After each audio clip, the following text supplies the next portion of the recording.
एक बार एक तांत्रिक अपने शिष्यों के साथ जंगल से गुजर रहा था।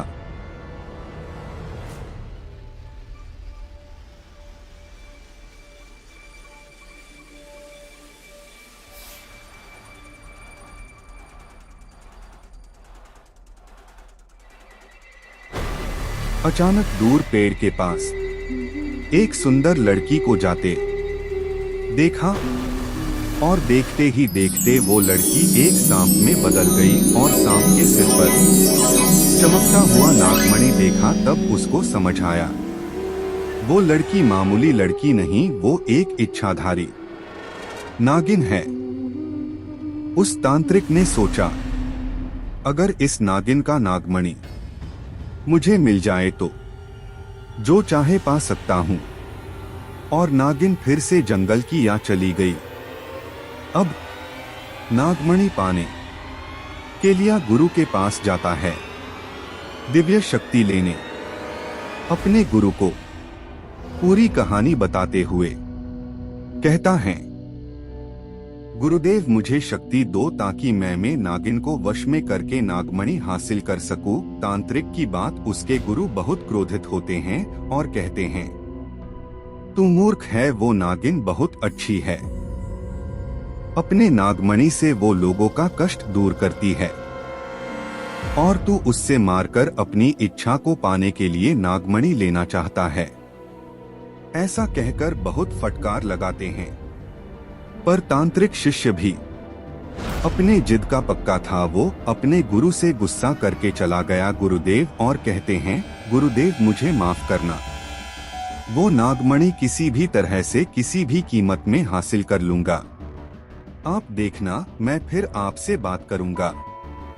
गुरुदेव कहते हैं, नादानी मत करना, मेरी नजर तुम पे रहेगी। ये सुनकर शिष्य तांत्रिक गुस्से में चला जाता है और तांत्रिक अपने तरीके से काली शक्तियों को बुलाना चाहता है। इस तरह से शमशान में जाके पूजा करता है और कई दिनों तक पूजा करता है।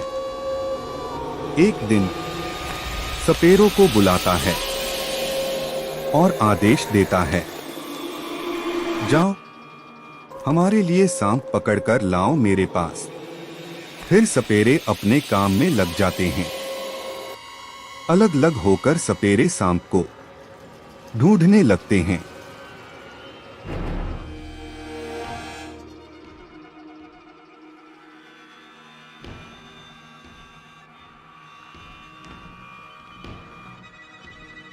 कई दिनों के कोशिश के बाद एक उनको सफलता मिलती है। सांप का घर दिखता है और सपेरे बिन बजाने लगते हैं। सांप बाहर आते ही सपेरे तांत्रिक को बुलाते हैं, जो हवन में बैठा हुआ था, और वो तांत्रिक भी पहुंच जाता है। अब जैसे तैसे करके इच्छाधारी नागिन बाहर आती है और सांप से सुंदर नागिन के रूप में आ जाती है। तांत्रिक बहुत खुश होता है और कहता है, आखिरकार मैंने पा ही लिया जो मुझे चाहिए था।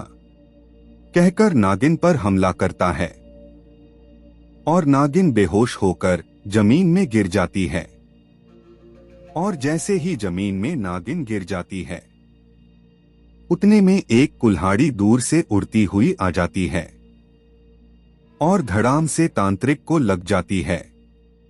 तांत्रिक घायल हो जाता है और बेहोश हुई नागिन चिड़िया बन के उड़ जाती है और तांत्रिक देखता ही रह जाता है। और तांत्रिक बहुत क्रोधित होता है, आखिर किसने मुझ पर हमला किया, मैं उसे नहीं छोड़ूंगा, ऐसा कहता है। इतने में एक लकड़ी काटने वाला लकड़हारा चुपके से पेड़ से निकलकर भागने लगता है और इस तरह से एक लड़की इच्छाधारी नागिन की जान बचाता है। उसके कई दिनों बाद वो इच्छाधारी नागिन उस लकड़हारा को मिलने आती है, मदद करने का धन्यवाद करती है और फिर दोनों अपने अपने रास्ते पर जाते हैं। इस तरह एक मामूली लकड़हारा एक इच्छाधारी नागिन की जान बचाता है।